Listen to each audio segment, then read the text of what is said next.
Hello, everyone. Welcome. Thanks. I'm not actually in Glass Animals. Please hold your applause. I'm Jake. This is Jamie. We're from Dork. Thanks for coming tonight. Hello. Jamie, I believe, has some housekeeping for everyone. Yes, some housekeeping, the real fun part of the evening. Obviously, we're going to have our Q&A with Dave very shortly. After that, we're going to be clearing away these chairs because we need to make a dance floor because there's going to be a lot of dancing afterwards. So what we ask of you basically is once this is finished, if you guys could raise from your chair, move to the side, go grab a drink. If you want to smoke, go outside, do what you want. We'll be quickly clearing the chairs away, and then we'll be back playing the album in full. Well, we won't be. No, we'll be pressing Luckily, play we won't on the be album doing in that. full. We've got the speakers will crossed. be doing that, don't you worry. I also just want to let you know, 5 of tonight's chairs were actually unfolded and laid out by Dave himself. We're not going to tell you which ones. He really wanted me to tell you that. Six. Six. So sorry, mate. But yes, thanks for coming, guys. We are live on a live stream as well. So hello, world, wherever you are. Don't do anything to embarrass yourselves. The world is watching. With that in mind, shall we welcome someone? Mr. Six Chairs himself? Mr. Dave Bailey. Look at him. Come on in. So it was 6 chairs. That's what you're really wanting to make clear. I think it was 5. Six chairs. I had to correct you there. It's a big difference, a really big difference. So many people. So many people here. So many people here. Yeah. I think you, of all people, should be used to large amounts of people being when you're on stage. No, I put out 6 because I thought there'd be 6. This is pretty incredible. This my is all God. escalated. How are you doing, Dave? How is things? Great. How are you? We're good. I'm good. We're doing really great. We're great. It's been a really nice, I guess the past few weeks as this event has come together, kind of looking back on everything, how to be a human being, and kind of that era, not just for us at Dork, but also yourselves and everything that's happened there. How does it feel kind of sat here looking back at that whole entire time? Does it feel quite weird? It is weird. It feels like a really, really long time ago. Like 50 years. Yeah. I feel like a very, very, very, very old man. Wait until we do the 50th, right here. I'll meet you back here if I was in my frames. Everyone's tickets will be valid for that if you're still able to get here. I'm so up for that. Okay, we'll book it in. Everyone can come down. It feels like as an artist who's always kind of looking forward, how has it been looking back? Do you enjoy that kind of aspect of the nostalgic elements and looking back on things, especially this era really, which was such a huge one for you guys? It's deep. Yeah, I mean, in a way, it's a lot easier to look forwards because I don't know, when you're done with an album and done with a kind of touring and everything, you're kind of ready to not listen to it. So looking back is actually quite, you're sort of afraid to. And then with the perspective of 10 years, that's how much time you need to actually kind of get over yourself and look back. It's amazing. I was going to say, is 10 years enough time for you to be looking back and sort of able to be like, wow, that was incredible, rather than, as you say, I'm done with that album, you know? Yeah. Honestly, I think it got to about 7.5 years, and then I was like, bing. That's how long it takes. 7.5 years, exactly. Exactly. Yeah. But yeah, it's like, now it's like very fond memories. You don't just see the chaos and feel self-conscious, and I don't know, sometimes when you listen to something you've made or especially if you watch a video of yourself or something, it's like hearing your voice on an answer phone machine. It's like, oh. Yeah. And it feels like that for a bit. But after the 10 years have gone by, I actually listened to the album on the way here, on the train. Yeah. And I was like, actually, it's fine. Stick around for the playback, guys. It'll be great. No, I was actually I don't know what I was afraid of. Yeah. Listening to this and Yeah. Yeah, and I guess cool. I guess as well because those songs have taken on such a different life now. You know, the person that you were who was writing those songs and kind of first putting them out into the world. 10 years later, there's people who've had life experiences to that song, who have kind of like lived with those songs, and it's kind of like that perspective has changed. Like, you know, that must also kind of like be there as well. It's I've heard some amazing stories, some very strange stories, some really weird stories, beautiful stories, sad stories, happy like it's actually it's a bit overwhelming thinking about it all.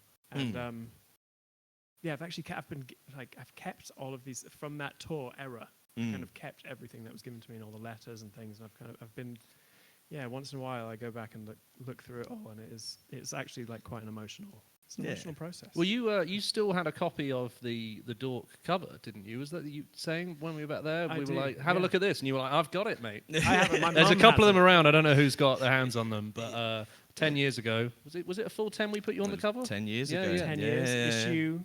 Issue 2. Issue number 2. Oh my god. Yeah. It's wild. Yeah, my mum has it on her mantelpiece. Incredible. Yeah, next to my baby photo. And then lots of things relating to my brother. We'll have these, and that'll be it. Is the mag there because she loves you or Dork Magazine? It's Dork. Yeah. Yeah. It's the Fernwood Harbour. To take you back to go on this journey, I guess, and kind of where you were almost at the origins of kind of how to be a human being, and I guess really it kind of comes at the end of that kind of like first album, tour, cycle, everything that kind of came with it. Do you remember like can you picture the moment where like the first kind of like bits and seeds of kind of what was to come with how to be a human being started, or is it something that kind of really kind of came quite separate to that? No, I guess it all happened while we made the first album. You did make you that. know. You did make that. You did make that. And then we toured the hell out of the first album. And I think while we were doing, I don't know, as soon as you finish the last thing, you kind of start thinking about, oh God, what's next? And you kind of, as you said, seeds, you kind of start dropping little seeds like, oh, this could work, this could work, this could work. And then one of those seeds was just, we were meeting so many people and doing so many things. You start to hear all these stories, and you kind of relate to bits of these stories. And so, boom, planted a seed and started kind of like recording people. And soon enough, one of those seeds that you plant, I think there were other ideas for albums floating, because I like the concepts, and it's a good writing tool, you know, to have a kind of bigger idea and a concept. But that seed kind of started, just kept growing, turned into a little sprout. And at that point, I think, I remember having a conversation with the band, where I think somewhere here, can't see. There are other members of the band in this room somewhere. Were we in like New York? I think we were in New York, in Central Park, maybe. Well, they're not disagreeing. No. Wherever they are. This is when you find out they've gone home. They've had enough of me over the years. I think I kind of told them the idea, and like it was, I think we'd all been through the same kind of experiences touring, meeting lots of people, going to all these new places in this very naive way, and like seeing the world for the first time, and it just made sense to write about it through we were all still a bit shy. Yeah. And that seemed like a logical next step from writing this abstract, super naive album that was almost impenetrable lyrically, to kind of almost writing about yourself through the lens of other people's stories. It felt like a good next step for all of us, I think. Yeah. Did that framework at the time feel really sort of necessary as a band, or was it a happy coincidence when you did it, when you were like, oh, actually, this kind of forms a structure as well as being this seed that's grown, if that makes sense? What? As in, when you were writing the album, did the characters feel like a sort of a crutch as well of a creative inspiration, you know? Yeah, definitely. I mean, there is an element of like being inspired by those stories, but also thinking, oh, this might sound a bit cynical, but kind of a good writing tool. A way to write about something that you feel, but not actually use a yes, I statement. Yeah. Just out of shyness. So yeah, you're right. It was a crutch. It's a good point. Yeah. Was it like also like when you were on touring and kind of everything like that, especially around that album? It was very like obviously the first record was this kind of first. You're getting a lot of firsts. You're like the first time we're doing this, the first time we're doing that. Do you also just like find, I guess, yourselves as a band and as people, I guess, changing in some ways as well? Like, did you feel that whilst you were in that sort of moment, or we've changed? we've changed. No, I think in a good way. Yeah. We could definitely feel ourselves changing, especially just over the course of touring that first album. Yeah. I mean, none of us are like, maybe I'm speaking for myself here. I don't feel like I was a natural performer. I'm quite shy. I get quite like, as you can see, a little bit nervous on stages. And I wasn't like doing drama and stuff when I was at school. Yeah. Or anything. So there was a lot of kind of learning there, and that was a huge first. I think as you get more comfortable with that, you start to appreciate the energy of live, and that was definitely brought into that second, even if it was subconscious, very much brought into that second album process. Yeah, and like that kind of like feeling, I guess, in the room when you were playing those shows, and it's like, how can we, not maybe like directly, but like subconsciously, like, how can we tap into that a bit Exactly. more? Yeah. How is this gonna how might a crowd react? I always say we never think about that, but I think subconsciously making that second album, it was certainly there. It was unavoidable. We've just been on the road all over the world for years. I was going to say it must be a tough one as well. Like between the first and second, when you say you were touring a lot. You played a lot of shows, and like writing alongside that was that a challenge for you? I actually don't write all that much on tour.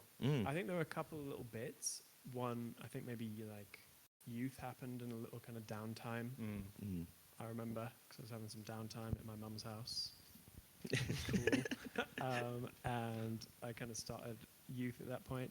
And Pork Soda kind of happened on tour, but that was like very directly inspired, like that pineapples are in my head lyric. It was very... Shout out pineapples. Yeah, right. Let's get to it. The pineapples. Yeah, all right, okay. That was... Yes. I had pineapple on pizza Keywords, earlier, and Dave was disgusted. So it's disgusting. It is disgusting. It's a criminal offence, frankly. for the sake of keeping this on track, I shouldn't have brought that up. I feel like this could be. The tension is wild on this stage right now. That's why Jamie's between us. Yeah. But yeah, I guess like you say, kind of like you went like right on kind of onto like that kind of like recording process and the stories that you mentioned. Like, did you find especially when you're like you had all these different stories, were there some stories that you kind of left off the album? Like, were there some where you were just like, oh, I don't think I can really picture myself in the mindset of that character that maybe that you had looked at? Like, I think there's definitely there were some songs floating around that era that didn't quite see the light of day, but it was more not because you didn't relate to the stories, but because they kind of said the same thing as another one. Yeah. And I didn't feel like we needed to repeat ourselves. I wanted all the songs to kind of fill a different space on the record, and we were pretty careful about that. So there are a couple songs that were filling a similar space. I don't think they'll ever see the light of day. But they left the playing field pretty early. Yeah. I think you can tell there's a lot of kind of overlapping content and just ditched it, didn't develop them too much. Yeah. I think what I've always loved about it is how much of a complete package it does feel with the album art and with the characters and with the songs and everything. And I feel like as someone when you speak to a lot of bands between first and second, there can be a bit of pressure and a bit of a rush to make a second album. Did you feel that? Did you feel like you had a bit more space to say, look, we want to do this properly, we're going to take our time with it? I mean, how easy was it to come together for you? I thought you were talking about us as a band as a complete package. Yeah. Very I mean, also, at least two of them might be in the room with you, so how could you not be a complete package? Wait, what was the question? I've forgotten. Sorry. Again, the tension. It's tough. Sorry. Was there a sense of space for making the album? Because the album art, the characters, the songs, it all fits together so perfectly. It feels like there's been a lot of sort of thought that you've had time to put into that, as opposed to rushing out a second album because people are going, where's the second album? Yeah, it did. I mean, it did happen quite quickly, but there was a lot of thought. It's hard to explain. I kind of felt like we'd spent so much time on the road, all this like pressure had built up, and all these ideas had kind of like built up in this like kind of pressure cooker situation. And by the time we were off the road, we were just like, I felt like I was going to throw up songs. I was so ready to write some stuff. So that it actually didn't take too long. I think also it shows like maybe the concept was like quite well struck. Like it worked, you know. That tool was successful. It was a decent structure for an album. So yeah, it did happen quite quickly. And yeah, Dreamland I think maybe was a little bit more amorphous third album in terms of its concept. It was there, but it was also, I think, because it was so personal, it was a bit more like, I don't know, it's a little less structured. It was wild to define that one. Yeah, yeah, it was that one came together. And I guess, obviously, like in the studio as well, kind of like how was that process just in terms of like being like, okay, I've got the ideas, I've got the kind of like exactly the stories and where we're going kind of with it. Like, was it a case you had an idea of exactly where each song was kind of going to go, or was it actually being in the studio, it was like quite, oh, this is taking, like, that's gone in a different direction maybe than I thought it would have gone? I think that happened with a few of them that like came in with like little nuggets and shapes, but really like all the characters they were kind of defined. Yeah. They got fleshed out a little bit more as time went on, but honestly they were like maps about what they wore and what they ate and what they did in their spare time and what they had on their walls at home and who their family members were. It was ridiculous. So there is frankly. a book somewhere that is just stacked. You want to see? I think there might be some of those pages floating around somewhere. Is someone mentioned it the other day? No? Somewhere. Has anyone seen this? No? Okay, maybe. Thank God. Did you dream that? Yeah. Do you have a favourite character after looking back after these 10 years? I think I do. Yeah. Yeah. And it's a character that I've kind of returned to that. Like, it was the most real character and most personal. All the people through the album are kind of different.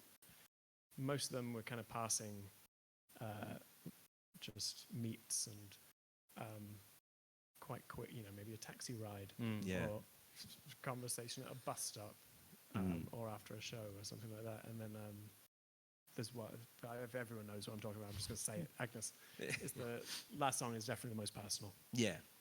Yeah. And actually, I didn't think it fit on the album for that reason.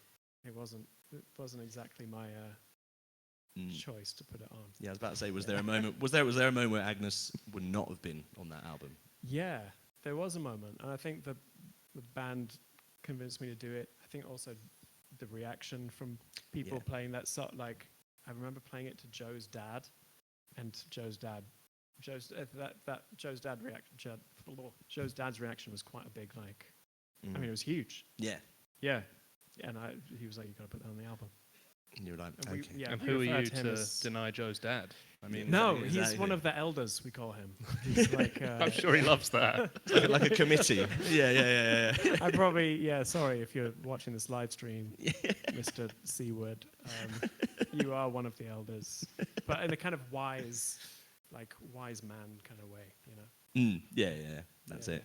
And you talked about kind of seeing the reaction for tracks like kind of like Agnes Live. Like, how was that? Obviously, finally releasing the album and then seeing kind of the reaction that people did have to it, and kind of, I guess, where that led really, because it felt like the next probably 18 months, 2 years, it was like, oh, this is a lot of stuff is happening very quickly, and those stages are getting bigger, and people are really reacting, and that, I guess, as we see tonight, be more than just these people in this room, but quite a lot of people loved it. This is crazy. I can't believe there are this many people 10 years on. Sorry. But yeah, it did, like, the reaction, it was a kind of slow, steady reaction. It came out and just slowly the shows kept getting a little bigger and more people and bigger and bigger. And then I remember, I forget what festival it was, there's some festival show. I turned around and looked at Joe and I was like, what? I shouldn't swear because of the stream. Because of the stream. Sorry. But I remember like looking over at Joe and being like, what is how did we get here? Yeah. And having this like existential moment where you realize that you're singing to however many thousand strangers, and it's a really, really weird thing to be doing. Yeah. And jumping around like some kind of kangaroo on speed. That was the evolution. It sneaks up on you. It sneaks up on you. Is what I'm trying to say. And it kind of just kept creeping. It was amazing how when you're in it, you kind of don't witness it. Yeah, I guess there's no one moment when suddenly there's a load of people there, right? It's slowly, like, there's a few more, and then you're turning to your bandmate going, when did this many people start? Yeah. It's really wild. And then they're like, do you want to play this venue? And like, what? We can't. The Mildmay Club? The Mildmay Club. Couldn't possibly. Hey, this place is really cool. I like it. It feels like I think that's even like the same wallpaper as one of the. We did walk in and we looked around the wallpaper, which obviously wild. everyone can barely see because it's pitch black. But it did go like, oh yeah, this is great. For the people watching the stream, the wallpaper is very different to this. This isn't what we're referencing. And like this as well, it's very different to that. I guess you talked about kind of the reaction. Was there like you talked about like standout shows in particular? Were there ones that looking back, kind of you've been like, that was a moment, and do you remember that kind of like feeling? I guess not just obviously there's in the UK, but around the world as well. Like kind of that reaction went global. It was around the world. Everything was happening. Yes, but I mean, it's so weird thinking back to it. It kind of feels like so long ago. There were definitely a few. There was some festival. I remember playing like Lollapalooza in Chicago. That festival. We got a fan. Someone's been. Just the one. Someone's been. Yeah, and just like before we went on, looking out and being like, why are there so many? Who's playing? Oh, that was not one of my chairs. Oh, yeah. That was definitely one of Dave's chairs. Definitely one of Dave's chairs. Are you okay? Yeah. You're okay? We're all good. We're all good. Oh my God. We're all good. That was a vital reaction to it. So sorry. Do we have another chair? If we can sort another chair. Fred might be able to there we get go. We've got another chair sorting. I know. Lollapalooza. That's shocking. That's shocking. Yeah. That I'm contractually obliged to say that is not one of the 6 that Dave set up himself. Or that we set up either. No, that one was just there already. That was there already. That was there. That was there already. I think that was one of mine. Yeah. I'm sorry. Everyone's okay? Everyone's good. Wonderful. So you actually Lollapalooza was great, wasn't it? Yeah.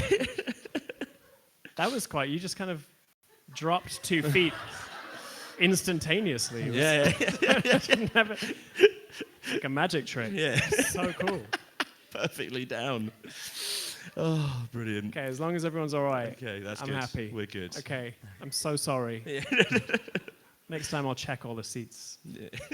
Fastenings. Sit on all of them for 20 minutes. Yeah, I'll check them all out. A little stress test. Get there early. So Lollapalooza was Sorry. great. Sorry. Yeah, it was crazy. It was crazy, and it was happening around the world, and kind of seeing that happen and stand out moments, I guess, that stand out to you. That was definitely. Yeah. You guys are setting me up. It was quite funny. Yeah. Now that I know you're okay, it was funny. It's a testament to your character that you asked if they were okay before you laughed. Yeah, I think I just laughed. That's a which shows good what guy terrible right here. person I am. Yeah, that's When it. I Yeah, had permission, exactly. yeah. That's exactly it. I think festival-wise, we kind of have to talk about Reading and Leeds. We don't do have to talk about Reading and Leeds and the famous pineapple ban. The pineapple ban. Yes. First of all, My God. how do you feel 10 years on from that? Are you okay? Reading Festival. Well, just pineapples, really. But Pineapple. Reading, I guess, as well. You're at it. Yeah, you know. I really want to apologise to the pineapple population on Earth. I think we've really done some We've done some damage to the. damage there. No, is that a real ban? I think it might have I don't actually think been- anyone ever really got to the bottom of it. No, did no they? one really got to. I really distinctly recall this happening, and at the time, I was only vaguely aware of glass animals. So I think the ban kind of Yeah. spread glass animals further afield. I thought it was some kind of festival PR stunt, and then I saw a giant bucket, bin full of pineapples. I was like, what a waste! And I took them all home with me. And named them. Yeah, I did. I still have them. I still have them Yeah. in a bucket in the corner. They're Just all leave it called up. Penelope. Yeah, that's it. I guess we obviously like that kind of moment, and then as it's come to the end, as kind of the years have gone on, and as you as a band obviously have released more music and everything like that. Like, how important? Can you look back and see how important this album was for you guys? Not only, I guess, in terms of just it introduced us to an amazing, huge audience, and it continues to do so, but also maybe how it kind of influenced how you as a band kind of are in general. Yeah, massively. I mean, the reaction to this record was we didn't really expect it. It was caught us off guard, but especially to Agnes, the kind of first real proper personal song that I've ever had the courage to write. It was that kind of had the most like personal reaction from people, and I think that was definitely a kind of like changing of the track lanes there to something like, oh, maybe that's a possibility. Maybe that's something. Maybe you can write a personal song and not be like a selfish asshole. For some reason, that was the equation in my head. That went straight to selfish arsehole there. But so, and that kind of changed. For that, it kind of laid the framework for the whole of the next albums. Yeah, how it came through. Yes, thank you. Changed us. Yeah. Big time. Yeah, exactly. Yeah. It did indeed. And I guess, like, looking back, do you still have people kind of come up, talk to you about that album in particular? Is that something that you kind of, you see, even when you're on tour or wherever it may be, whatever it is, like people still come up to you, talk about certain songs to you in particular? Man. Yeah, definitely. So much so that it's kind of a lot of the live set comes from this record. It's So that's a sign not to take them off the set list. I think that's a. It's I don't know. I'm just trying to think of like percentage. It probably holds way too high a percentage of the live tracks that we play this record. And I'm sorry to anyone who hates this record. Well, yeah, they won't be here. So. I also that'd be bold. I also do think this sold out in about 6 seconds. I think you're probably okay on that front. Okay. I think the fans are still invested in this album. Maybe they're here in like protest form. You know? Don't look at the live chat. Boom. It's all Dreamland stands. Yeah. Throwing pineapples at me. Yeah. Yeah, we've got a big bin full of pineapples we had to confiscate on the way in. Yeah. On the way in, we had to keep in track with it. But pina coladas for everyone afterwards. So have they got pineapple in? For real? I don't even know if they got pineapple in, so I think probably not for real. No. But yeah, and I guess kind of as a kind of final almost point of it is just like looking back now, what would you say to that younger Dave who was writing these songs, kind of like just about to release it to the world, might have been, I guess, maybe a little bit nervous about releasing it, or like especially with like a personal song like Agnes or something like that. Like, what would you say to that Dave 10 years ago and where you are now? We're going to leave the stage. No, Jay. Let's go. It's just want to lie down on the couch. And we'll, yeah. Whoa. I think I would say enjoy it, which is, it sounds a little fickle, but I think I spent so much time kind of worrying about whether or not people would like it, even though it's, especially Agnes, kind of more personal. Whereas really, if you kind of enjoy the process of it and stop worrying about that and just have fun, I think it's quite, it's infectious. I don't know. The enjoyment is infectious. And I think I was probably, spending a lot of time in my own head back then. I still do, as you can tell right now. I still tell myself that. But I would say, go enjoy it. Have fun. Stop overthinking everything. That's what I'd say. Trust your gut instinct. I've probably said that to everyone in this room before at some point. If not, he's saying it now. Yeah. Trust the gut instinct. It's important. Yeah, exactly. We've got a couple of fan questions that we thought we'd throw at you. Just yeah. Watch out. Really come in. Yeah. This is where it really comes in. These have been submitted at various points. So. Okay. I mean, in preparation for this, not just at various. No. 7 years ago, someone asked me. And I said one day we'll be at the Mildmay Club, and I get to ask Dave to his face. Gabrielle D has asked, who would have been a dream guest feature on How to Be a Human Being, and which song would you have had them on? That's a really good question. I'm trying to think what I was like listening to. What were we listening? We're probably listening to a lot of D'Angelo. Ooh. That would have been. I don't know if anyone knows much about D'Angelo. Yeah, there we go. Yeah. D'Angelo. Got to that pretty quick. Yeah. Anyone else who else were we listening to? I still can't see the band. They've hidden themselves Ed in would the probably dark. say like They're hosting their someone own from Q&As System next of a door. Down. System I of a don't know. Down. That would have changed Pork Soda. Awesome. Well, How yeah, sick would that yeah, be? yeah. We Whoa. start it now. Start I'm the gonna thing. shoot them a DM, slide in. Yeah, yeah. Give us a shout right now on the live stream. Trish Parrish has asked, if you had to swap lives with one character from the album for a day, who would you pick? I think bearing in mind that we know one of them is basically you, I don't think you can pick that one, I'm No, afraid. I can't pick that one. Can't pick that one. I mean, yeah. It's that's a tough choice. I think I relate to them all in different ways, and I mean, oh god, there's actually some that I probably wouldn't necessarily. Whoa. I think. I don't know. I like the idea of, and I feel like this a lot of the time. Life itself being some kind of mad. Yeah. Oh, wait. Oh my god, you've got the outfit on. Got the outfit and everything. Bang, we're not Holy messing smokes. Wait, did you make that? You all have to show for the room as well. Wow. If you come to the front, yeah. There you go. There we go. How did you find all the patches and everything?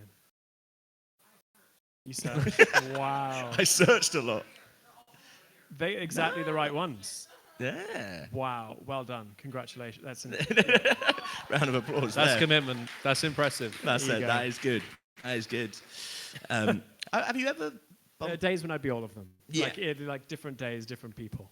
I was saying, have you ever bumped into any of these like people that you've taken the stories from, or like you heard their stories? Someone come up to you on the bus like, you stole my identity for your album. No, I did kind of change everything a little bit to kind of fictionalize for legal reasons. No, just,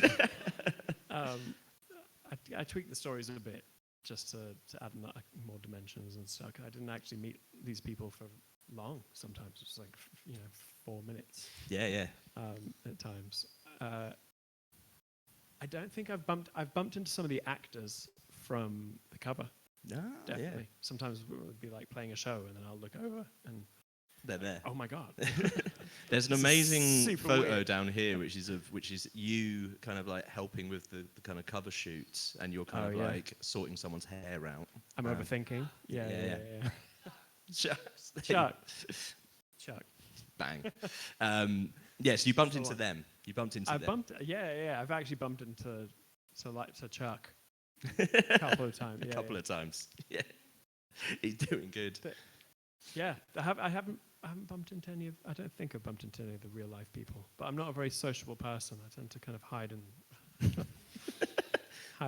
the studio. Yeah. Or on a stage in North London. On a stage. Yeah. This is where we'll hide away, basically.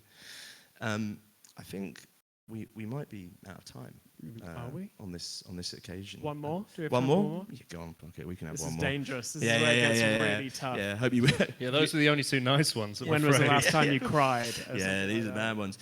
We've kind of talked about this already, but this is again quite good. I guess describe the Dave of that era compared to the Dave you are now. I guess like feelings, emotions. I love this. Fears. We could have got out of it. You asked it. I also just want to say, in the middle of that, they put a little smiley face. So that's nice. Yeah, just to let you know they're happily asking about your shout deepest out, fears. Yeah, shout out Isabel. Is this from Isabel? Okay, Yeah. describe the Dave of that era. I think the band would be much better at doing this than me. But they've gone home. We've been through this. Yeah, sorry. Yeah, they're gone.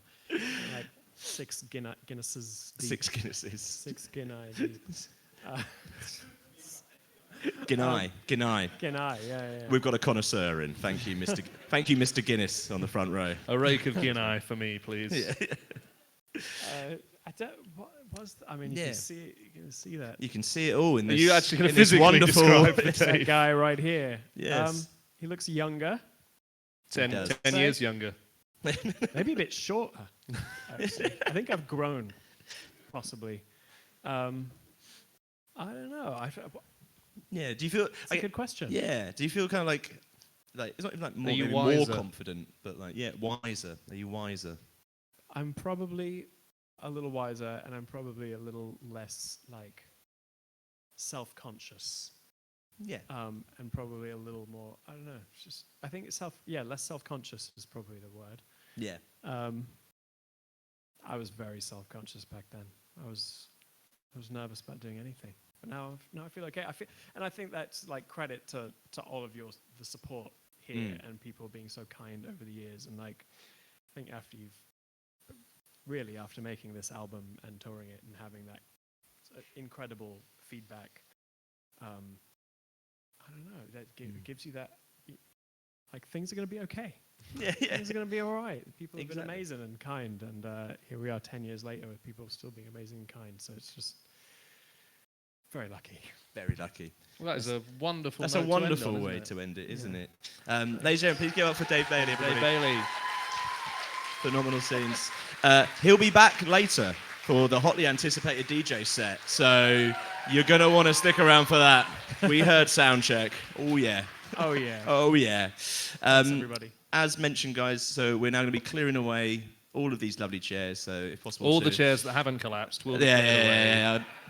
That's one less we have to carry, so thank you very much. We've still got to carry it, it's just in pieces. But yeah, if you stick around, at 9 p.m. we will be starting the How to Be a Human Being playback. So make sure you're back there. There'll be room to dance as well at that point. So thank you very much, guys. Thank you, We'll guys. see you in 20 minutes' time.